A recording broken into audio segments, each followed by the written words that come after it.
Hey, welcome to my channel. So, I'm Donna and I'm going to cover off mistakes to avoid on Etsy. If you are new to Etsy, this is the place to be.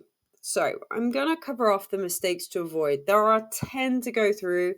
All of them, I have a solution for you, but they're really important ones to do before you launch. So, don't panic. We're going to start with number 1.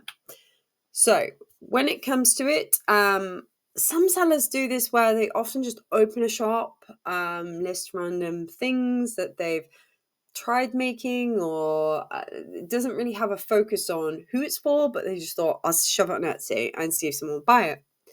What you'll find is you probably won't get any sales from that because there's no clarity on who it's for. Etsy kind of gives you a lot of options into categorizing things in, like your listings into different, categories like wedding or gift for her, gift for him, that type of thing.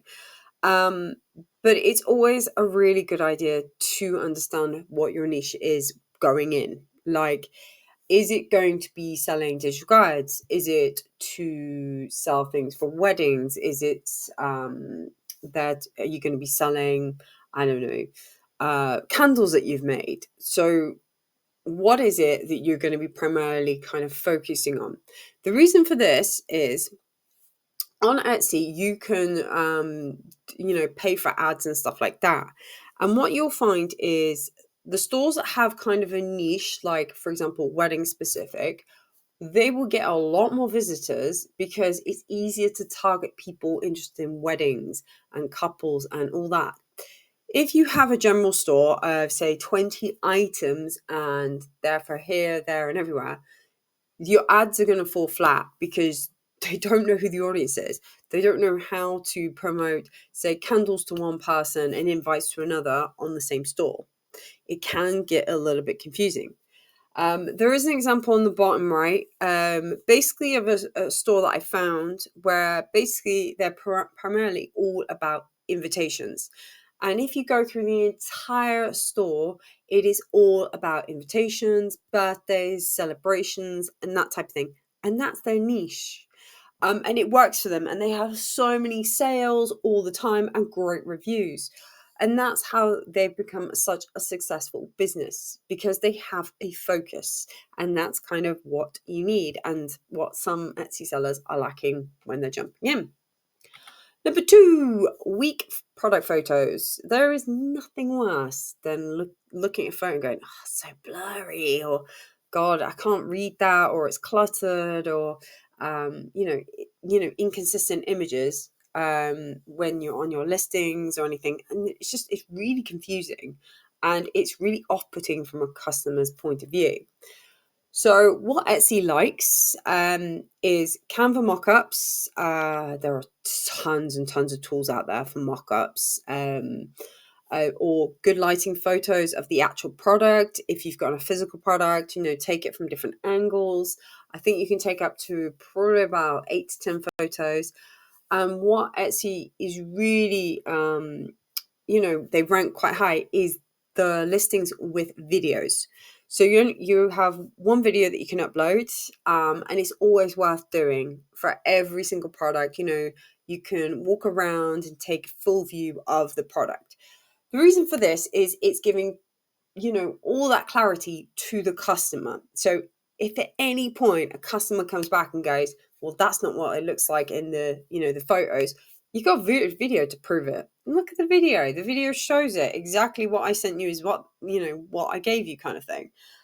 So it also builds up that trust with your customers. When they're seeing something fully, they know what to expect in the post, and that's what they're looking for. So photos really, really matter. Take plenty. 3, not using keywords properly. Oh, people do this a lot.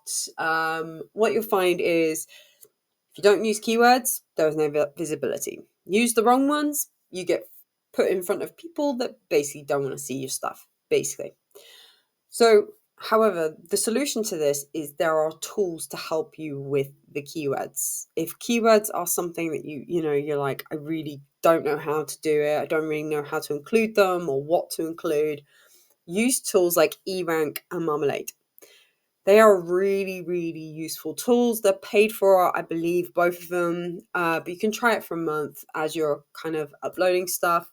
But it's worth, investing that money in it to basically get the keywords in your titles, your tags, your descriptions. It's just making sure that your listings can get found by the right people looking for the right things. That's the whole point of keywords. But people kind of skimp over them, just put whatever they want into it, and don't really think too much about the titles or the descriptions, or using all of the tags that are available. But check out those tools because they can really, really help you. Number 4, copying and pasting every title. Please, please don't do this. Repeating the same title over and over and over again is really annoying for people, especially, for example, if it doesn't relate to the product, or it brings up a bunch of stuff they really, really don't want to see.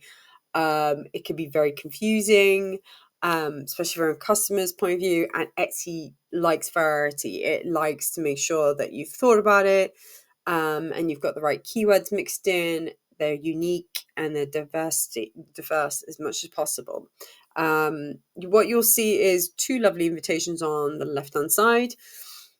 These are just examples, but you can see how they've kind of laid out sort of some of the keywords and the things that are related to it. But if you're really struggling, like I said, there's tools to help you. ChatGPT will be your friend. If you've got something like 4 invites, they're very similar. Maybe they're just different themed, perhaps.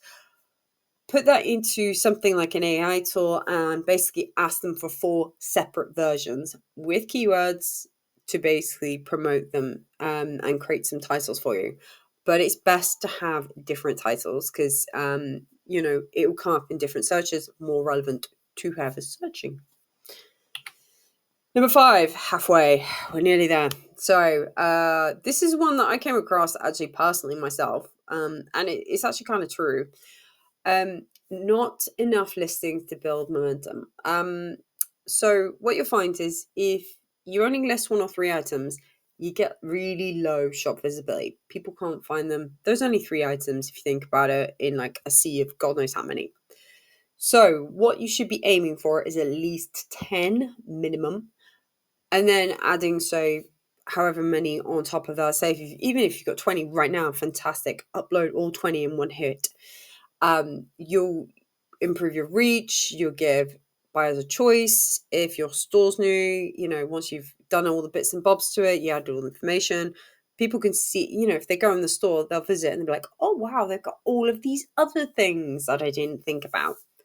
Also, your chances of being searched, rises. The more listings you have, the more likely your stuff is going to be found. So if you have 1 to 3 items right now, lay off, wait until you've got about 10, then upload 10 just for now. Otherwise, you'll just find you won't get any sort of views and you'll feel really deflated, and we don't want that as a new Etsy seller as well. Number 6, no clear branding. This is my lovely shop to the left, by the way. As you can see, I've got some blues, some pinks, and some turquoise, I think. Yep, all mixed in there. But I chose 4 specific colors and to, keep it consistent, because then you'll know it's me. It's my branding, basically, creating all of these products. It's really, really important to make sure that, your branding stands out. It builds that trust. It also makes your shop memorable as well. What you find on your stores, you can add a banner. The banner can be a big one, a small one, like a medium one. I think that's the one I've got in the screen, or no banner at all. But it's really important for the rest of it, like all your mock-ups and everything, have got consistent sort of branding on them. That's because people flick through your store quite quickly when they're looking for things, and it can be really off-putting when it looks a bit like a jumble sale and you're looking through and go, oh, okay, is this the same store? If you've got something that's purple and it's yellow, then it can be really confusing. So stick to a strong brand. It will make your life easier, by the way, when you're uploading things. So I find that was one of the biggest mistakes, is just uploading things and not having set style of images that I can pop up. And it takes time to kind of move all the images around to be all coherent. So it's really important to set that up from day one. Number 7. This has actually happened to a few people, actually. This is for digital sellers. If you're a digital seller like myself, make sure you don't upload the wrong file. It can be really, really annoying from a seller's point of view.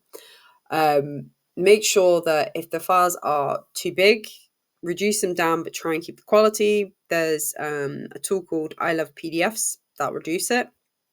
Zip folder it. Always put your instructions in it.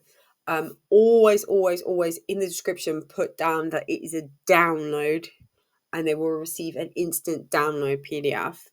And in the PDF that you provide or any information, say, if there's any problems, let me know. There has been a few times, especially with digital sellers, they use Canva, the links expire or the links have changed for Canva boards or something else. Something isn't quite right. Usually just reach out to the seller and just say, look, it's not working. And majority will come back going, I'm really sorry, here's the link. However, if they turn around and ignore you, you are more than eligible for a refund on that one. People are. But it can be very stressful for a customer's point of view because you want them to have, give you great reviews. And, once you've had a really happy person that loved what you did, then you can ask them for reviews. So it's really important to make sure that you've got the right files. It's very, very easy to do, by the way, but just label your files correctly and you will have no problems. Number 8, ignoring customer messages. Some Etsy sellers do this all the time where they do not reply. They put stuff on, ignore it. They do not care. Don't be one of those people. I know you're busy and things like that, but put on your actual Etsy messages that you'll respond within a certain time frame. Maybe provide them with useful links in case they're actually looking for something specific. But what you'll find is if you don't reply, they'll give you a poor review and you'll lose out on sales. And you don't want that. What I do find though is if you find yourself with like 10 minutes on your lunch break or like in the evenings while eating dinner, just check your messages, just check them daily or put a reminder in your phone just to check them. It will, it's a really good, important step for you as well, especially when you're starting out. The reviews will matter massively in growing your business because one bad review can actually really cripple you. You don't want that.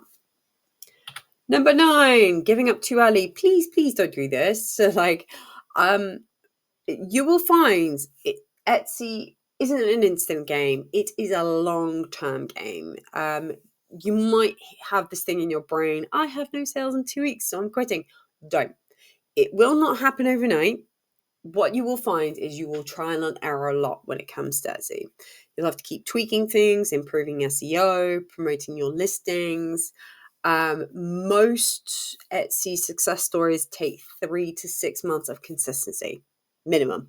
So if you think about it, 3 to 6 months, and that's success stories. If you want to get to that point, then ask yourself that question. If you still not got sales in 3 to 6 months, then you need to start looking at something a bit different.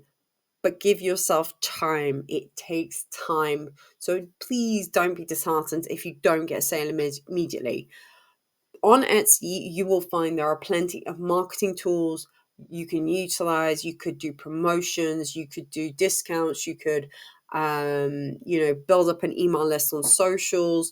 There are various ways to grow and get some more views on your account. So the sales will come, they will just take time.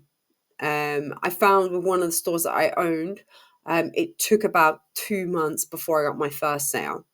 2 months, and I got very excited by that one as well. So watch out for the sales, but it will just take time. That's all. Last but not least is having no marketing strategy. As a marketing person myself, I strongly believe this is a myth. List it and they will come. It is an utter myth. You do not just shove something on Etsy, walk away, and hope it does its job. It will not do that. So you need to be actively marketing your business. So that is through Pinterest, Instagram, TikTok, and email. I list these ones because they're primarily the main ones that you will find. They're visually led, people buy from them, and they're really popular with getting Etsy sales. So what I would suggest when it comes to marketing is have a think about how you want to go about it. If you are a Pinterest fanatic yourself, then Pinterest is the way for you. If you find yourself on Instagram or you love TikTok, fantastic. If you like the videos, you're very confident, your product you can show in person, you can demonstrate in different ways, loads of video content, fantastic. Choose them. Email is a really important one to do as well. You can always build up an email list, and then you can offer discounts. That's another way of getting traffic. So it's all down to what your preferences are when it comes to marketing. Personally, I love Pinterest. I think it's an awesome platform. You could do a lot with it. Emails as well. Emails are really good because you can provide a lot of insight to things. But you do need a plan to build your traffic to Etsy. And this is the part that everyone forgets about. They just forget you actually have to market your business. You can't just walk away and just be like, yeah, I'll just get sales. I'll just shove it on Etsy. It's a marketplace. People will find it. No, they won't. You need to build up that traffic to your Etsy store. It doesn't come out of thin air. So have a think, do some research on it. What platforms are you really invested in? You can do Facebook as well if you want. It's entirely up to you. I didn't list Facebook because sometimes a lot of people don't tend to use it for Etsy for some reason. It feels a bit salesy on Facebook for some reason. Instagram, you can do a bit more of a story. But think about what you're comfortable with. What would what effort are you going to put into this? What time, what energy, what drives you? Because, like I said, it takes time to do everything. So I hope you've enjoyed this video and coming away with some fantastic ideas on how to get started. Go through everything that I've just said. Hope you've wrote notes and you are getting really excited about this, because I don't want you to not set up an Etsy store. It's just things that you just need to know from the get-go, things that will help you when it comes to photos and making sure your mindset is, I'm going to give up after 2 weeks. Don't do that. It just takes time, honestly, and you will get there. So I really hope you loved this video. Subscribe to my channel. I have got so many more videos coming out about all types of side hustles, things to do with Etsy, you name it. I've got videos on useful tools, and I'm really excited to share them this year.